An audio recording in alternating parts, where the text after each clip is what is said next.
Estamos compartiendo con ustedes hoy un análisis de la economía costarricense, sobre todo el tema de la devaluación, que ha sido un dolor de cabeza para 500,000 de costarricenses que tienen deudas, ya sea en dólares o en colones. Quienes deben en colones han visto la tasa de interés crecer, la tasa pasiva, ¿verdad? Sobre todo. Tasa pasiva. Y quienes tienen deudas en dólares y no ganan en dólares, han visto que cada día tienen que pagar más colones para recaudar la cantidad de dólares que tienen que aportar a la deuda, ¿verdad? A los intereses y a la amortización de la deuda principal para poder salir adelante. Algunos que también tenían ahorros, vieron que esos ahorros no eran tan productivos o que había temor, ¿verdad? Y entonces hubo que sacar los ahorros y pasarlos a dólares, aunque en esa transacción momentáneamente se llevara un garrotazo. También pierden, ¿verdad? Pero por lo menos dicen, ya me vacuné. Y primera y última, ya entendimos, ¿verdad? Que esto no se acabó con el gobierno de Rodrigo Carazo, otra vez no lo volvieron a hacer. Bueno, por ahí decían que el burro tropezaba una vez en la misma piedra, ¿no? Uh-huh. O que por ahí en el campo, en Costa Rica, se dice coloquialmente o popularmente, una vez escapan al perro, dos no deberían, ¿verdad? Aunque también decía Jesucristo, ese sí sabe, que el único animal que comete el mismo error dos veces en la vida es el hombre, el ser humano. Ahora bien, retomando el tema anterior a la Mercedes y Máster Hugo Fonseca, visto el panorama donde entendemos que sí hay factores para que la moneda se devalúe, pero pareciera que también esto tiene que ver con un manejo político, ¿verdad? ¿Dónde quiere llevar la economía una administración u otra? Pareciera que este gobierno quiere estimular mucho al sector exportador, al sector turismo, que han venido pegando el grito al cielo con el sistema de bandas porque dicen que les hace menos competitivos. Por ejemplo, que Costa Rica es el país más caro de Centroamérica en el campo del turismo. Es una realidad. Ese es un ejemplo. Lo otro es que competir con Asia ha sido difícil en exportaciones. Y bueno, el sector financiero siempre gana, solo los bancos públicos son los que quiebran en Costa Rica. Ahora bien, ¿qué podemos ir concluyendo de todo esto? ¿Se hacen bien las cosas? ¿Estamos mal? ¿Deberíamos de corregir un poco algunos detalles, algunos aspectos? ¿Qué sugiere usted, Máster Hugo Fonseca? Bueno, vamos a verlo desde el punto de vista del gobierno. El foco de atención es el déficit fiscal. Se requiere hacer algo para reducir el déficit fiscal. Por un lado, pues obviamente si no hay una intervención política en la reducción de gastos superfluos de los ministerios y demás, pues sí, nunca vamos a tener un déficit fiscal menor. Eso es cierto, pero Ana Mercedes, el ministro Pisa dice que aún aprobándose la ley, lo dijo en conferencia de prensa, Casa Presidencial, ahí están las grabaciones, el dólar no va a bajar. Entonces, en ese caso, yo no sé, me parece a mí que ahí había más perjudicados, o no sé, me parece a mí, o cuáles serán ese costo-beneficio, ¿verdad? Muchas veces la gente lo ve, ¿verdad? En el costo de la vida, ¿aumentará ese costo de la vida? ¿Habrá problemas con la inflación para mantenerlo después de la ley? Pareciera que ahí es, Hugo y Anita, donde algunos sectores uno entiende la molestia, ¿verdad? Claro. Porque entonces dicen, bueno, casi que lo dejan entrever, no lo dicen. El chantaje es el plan fiscal, pero también dicen que si lo aprueban no es que la moneda baja, se podría estabilizar medianamente. Posiblemente. ¿Cómo entender eso, Máster? Bueno, y es que también, como bien ustedes los dos lo indicaron, al final termina siendo un problema para los agentes económicos, tanto ahorrantes como los que no ahorran, sino más bien los que tienen un préstamo. Recordemos que, como usted bien lo indicaba, el préstamo sube con la devaluación.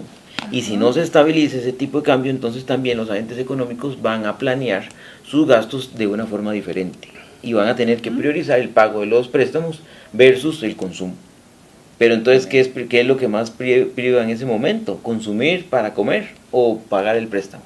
Entonces ahí viene un proceso complicado que puede provocar un estrés mayor en la sociedad. Y eso es a donde entonces la gente va y hace un cambio y provoca un efecto más grande de la devaluación de lo que esperaba el Banco Central. Así es. Máster Ana Fonseca, Ana Vega, como administradora de empresas, ahora voy a poner el sombrero de administradora. ¿Es un momento para invertir? ¿Usted invertiría? ¿Usted se pondría un negocio?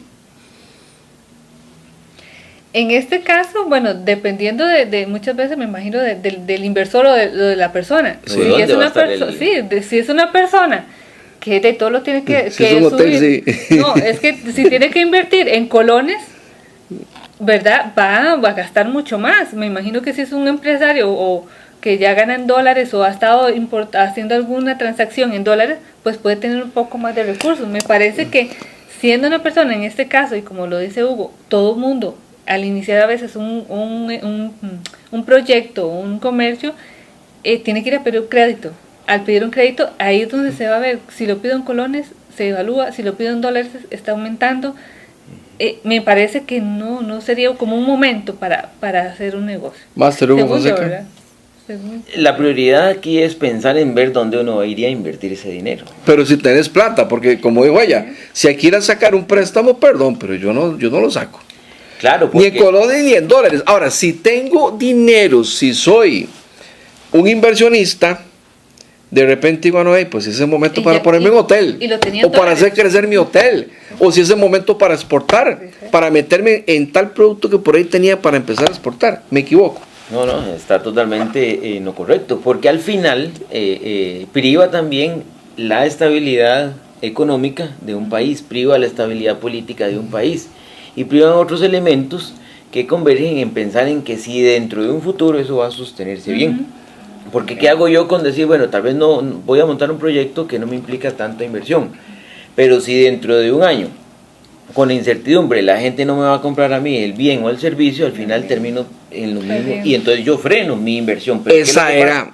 que no, entonces no doy empleo. Ajá. Y ese empleo no va a generar más salarios y ese salario no va a generar más consumo y entonces más bien la economía si es para exportar más. Para exportar sí, porque van a ver más barato el país. Bueno, si logramos entonces también colocar atraer ese mercado más competitivo y colocarlos, que es complicado. Y esa era la otra pregunta clave aquí.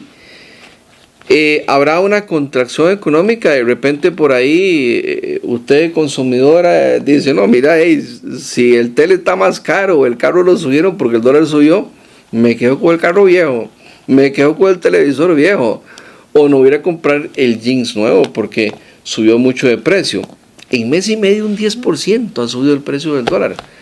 Podríamos estar ante esa realidad en los próximos meses ya. No, y en este caso lo que viene, ¿verdad? Navidad, que es cuando la gente iba un poco más a hacer esas compras, ¿verdad? Para regalar o si se va a ver mermado, ¿verdad? Esa compra y ese consumo ahora en esos meses. ¿Podría crecer menos la economía en esta Navidad? ¿Podría ser que el sector comercio sienta ese socollón? Porque ya hay cámaras que están pegando el grito al cielo. Sí, definitivamente, recordemos que al final... Si alguien pagaba 10 colones por un bien que se importó, ahora se va a tener que pagar 15 colones, por ejemplo. En el cable, por ejemplo. En el cable. Y entonces eso lo que hace es que restringe y hay un reacomodo del presupuesto y del gasto de ese presupuesto en cada uno de los agentes económicos. Dícese nosotros, consumidores, o los mismos uno como empresario. Ustedes han hecho estudios para estimar de que efectivamente con los factores económicos actuales ¿se justifica una devaluación de un 10% del colón frente al dólar en mes y medio, Máster Hugo Fonseca? Bueno, según el... ¿O lo están haciendo el estudio? Si toman referencia al Banco Central y lo que puede uno acceder a la información, pareciera que es un elemento técnico. ¿Por qué? Porque venimos de un proceso de rezago de un plan fiscal, de rezago de elementos que reactiven la economía, que ya no son de 1 o 2 años, no es problema de este gobierno, es problema de 2 o 3 gobiernos para atrás. Y entonces eso ya crea una burbuja que ya para mí explotó. Explotó o está empezando a explotar. ¿Podría llegar esta devaluación hasta un 20% como estiman algunos empresarios, sobre todo algunas cámaras? Vamos a ver, depende del Banco Central. Recordemos que el Banco Central no puede decir cuánto quiera intervenir. Porque si dice cuánto quiere intervenir, entonces los bancos gruesos, grandes, van a ver qué hacen para poder ganar y rentabilizar ese elemento. Entonces uno tiene que ir midiendo a través de los discursos y el día a día el efecto que tiene para que posiblemente, yo esperaría a mi criterio, que no se diera un elemento tan fuerte de devaluación de un 20%, sino más bien se rezague un poco después de noviembre, cuando supuestamente por historia uno ve que la demanda de dólares comienza a descender, para entonces volver a estabilizar el tipo de cambio y sostenerse en niveles que, bueno, y ahora sí, no creo que baje de 600. Bueno, pero más bien ha estado subiendo y sube constantemente, sube, ¿verdad? Y, o sea, no ha parado de subir. De repente un día ahí como que me quedo, quiero bajar 2 o 3 pesos y pues subo 6. O sea, no ha parado. ¿Qué le podemos recomendar al gobierno, a los sectores productivos? Sí, no solamente a ellos, sino también a todo el público en general, ¿verdad? A la población, a los costarricenses. Que están viendo esos cambios. Hay inestabilidad, hay zozobra, hay angustia, ya hay malestar, hay molestia, hay gente que le achaca al gobierno el problema que existe. Y ojo, que aquí no tocamos un tema y ya no vamos a poder tocar porque no hay tiempo. Usted dijo algo muy cierto. Hay que estabilizar el déficit fiscal. Y lo dejó entrever, yo lo entendí. No solo con este plan fiscal, habrá que tomar otras medidas. Claro que sí. Tendrán que tomarse otras medidas, no bastará probablemente con el plan fiscal. Y yo aquí lo he dicho, aquí habrá de repente que reducir tamaño de Estado, unificar instituciones, podrían venir el despidos, ¿por qué no? Estancamiento de salarios, ya no solo porque no habrá crecimiento, aumento salarial con base en la inflación, sino porque los pluses habrá que eliminarlos por completo y ya no solo a la mitad. O sea, esto también, entre más tiempo pase, se complican las cosas. Y creo que el sector sindical lo sabe y lo entiende. La verdadera pelea yo creo que no es tanto por los impuestos o por a quién le condonan unos intereses, que es, bueno, eso es otro tema, pero yo creo que la verdadera pelea tiene que ver con el salario, el poder adquisitivo del sector público, que después tiene un rebote con el sector privado. Entonces, ¿cuáles serían las recomendaciones para la población general, como dice Ana Mercedes? Bien, para cerrar, la recomendación voy a hacerla al revés. Vamos a pensar primero en el agente económico, aquella persona que recibe un salario o que viene de un ingreso de alguna empresa, ¿verdad? ¿Qué es lo que podemos hacer? Por el momento, para mi criterio, es estar tranquilos, salvo necesidades de compras de dólares en el corto plazo. Pero ¿qué se está tranquilo? Porque vaya, es como que le digan a usted, mira, tenés aquí un puñal, pero estate tranquilo. Bueno, se mueve mucho, se corta. Pero es que uno tiene que asumir riesgos, y a nosotros los ticos no nos gusta asumir riesgos. ¿Por qué entonces no nos lo asumimos desde antes? Y tener una balanza de, si uno tiene ahorros, 50% en colones, 50% en dólares. Ahí no pasa nada. En un momento ganas, en un momento pierdes, pero al final equilibras. Pero ¿qué es lo que pasa? Que en Río Revuelto... Pero es que antes no convenía porque se pagaban más intereses en los ahorros en colones que en dólares. Bueno, y la devaluación estaba controlada. Uno tiene que seguir en la pauta económica de qué es lo que posiblemente va a pasar. La recomendación en este caso es que si nosotros hacemos mucho cambio de nuestras monedas porque vemos que el tipo de cambio se está devaluando muy fuertemente, si no vamos a ocupar la moneda en dólares dentro de 2 o 3 meses, no es necesario cambiarla en este momento, es mejor esperar a que se estabilice y lograr de alguna manera espacios o meses donde no hay tanta demanda para que el tipo de cambio baje. Entonces usted ve que esto se estabilice y baje. Si el ministro de la Presidencia dice que no bajaría, si se aprueba el plan fiscal con costos, se estabilizaría momentáneamente. Bueno, habría que ver qué dice el Banco Central, porque recuerden que a veces es más peso el efecto voz de alguien que tenga incidencia en economía y sale todo el mundo asustado a comprar dólares, que es lo que pasó en este momento, a una realidad nacional. Y la realidad nacional sí necesita una devaluación, pero yo creo que no fue tanta, más por el peso de las entidades que están diciendo, bueno, es que ahora ahí viene el lobo y ya llegó el lobo. Entonces, ¿qué hace la gente? Sale asustada a comprar. Ha habido más bulla entonces de la cuenta, que ha generado también que la población esté cambiando sus colones a dólares, y entonces esto ha generado una situación aún peor. Yo creo que sí, porque también recordemos, y lo hablábamos en días pasados, la incidencia del lado de devaluación debió haberse dado desde hace meses atrás. Pero recordemos que también los incidentes en la política monetaria, dice ese presidente del Banco Central y demás, toman también sus determinaciones en función de algunas estructuras, también inclusive hasta políticas, como usted bien lo menciona. Y muy probablemente el efecto político de gobiernos anteriores han creado un efecto a una olla que ya venía a explotar. De todo esto lo que sí me cuesta entender es cómo es posible que México tenga una balanza entre exportaciones e importaciones, por lo menos con Estados Unidos, superior a los 65 mil millones de dólares. Vamos a ver ahora con esta renegociación del TLC con Estados Unidos cómo les va a ir. Y cómo es posible que nosotros, un país tan pequeño, tengamos una desbalanza de exportaciones e importaciones de más de 3 mil millones por año. ¿Verdad? Nos dice usted, don Hugo Fonseca. Pero bueno, eso no es malo, creamos exportaciones. Yo creo que lo bueno es lo que hacen los mexicanos. ¿Cómo lo hacen? Habrá que ver, ¿verdad? Pero bueno, lo cierto del caso es que tampoco hemos sido capaces de industrializar nuestra economía. No hemos sido capaces de dar ese paso que se dice desde hace décadas que teníamos que dar, de manufacturar nuestra producción, de hacerla más valiosa cuando la exportamos. Y todo esto también tiene que ver, como usted apunta, con el tema del dólar, que creo que es el gran aporte que hemos dado el día de hoy, y que no se ha dicho, ese elemento, ese aspecto, ¿verdad? De que también esa desbalanza entre exportaciones e importaciones, eso genera una falta de dólares. Aparte de, pues, el abrir, por política, ¿verdad? El abrir el tipo de cambio, eso pues genera mucha inestabilidad en una economía tan pequeña, donde en otrora también se dijo que los capitales golondrina afectaban, ¿verdad? Que la moneda se viniera hacia abajo en aquel entonces. Ahora este tipo de política afecta que la moneda suba. Y bueno, pues también tenemos que comprender de que aparte de los capitales golondrina, también el lavado es un tema que genera mucha inestabilidad. Máster, muchas gracias, de verdad que es un gusto. Gracias por recibirnos aquí en la Universidad Nacional. Como siempre, tocando temas importantes. Gracias a Ana Mercedes por compartir. Gracias a usted por su sintonía. Recuerde que hay repetición de este espacio el día sábado y también el día domingo de 5 a 6 de la tarde. Buenas noches, hasta el próximo jueves, si Dios quiere. Todos piensan que estoy bien, pero yo no me siento así. Tengo ganas de llorar y no quiero hablar. Duermo mucho. Y yo no duermo nada.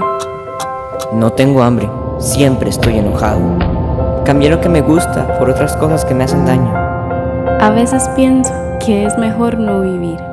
Preguntarme sin miedo si he pensado en quitarme la vida puede hacer la diferencia. Hablar es necesario. Prevengamos el suicidio.